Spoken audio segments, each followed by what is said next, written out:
ఒకరోజు ఒక కత్తెర, ఒక సూది మాట్లాడుకుంటున్నాయంట. కత్తెర ఏమంటుందంట సూదితో, "నేను చూడు ఎంత షార్ప్‌గా ఉన్నాను, ఎంత యాక్టివ్‌గా ఉంటా, నీకు ఏం పెట్టినా ముందే టక టక టక కట్ చేసి విడగొట్టి పడేస్తాను" అని. అప్పుడు ఆహ్, సూది దారంతో ఉన్న సూది చాలా ప్రశాంతంగా చెప్తుందంట.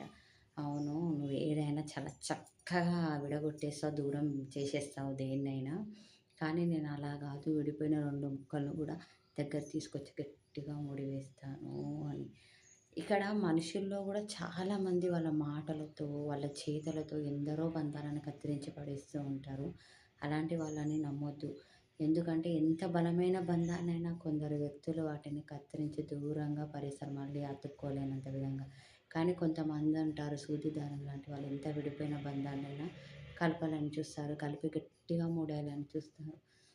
కానీ ఆ దేవుడు గూడా ఆ కత్తెరలకి హెల్ప్ చేసినంతగా సూదికి, దారానికి హెల్ప్ చేయట్లేదు. ఏ బంధాన్ని కలుపుదామన్నా మధ్యలో కత్తెరలే ఎక్కువైపోతున్నాయి.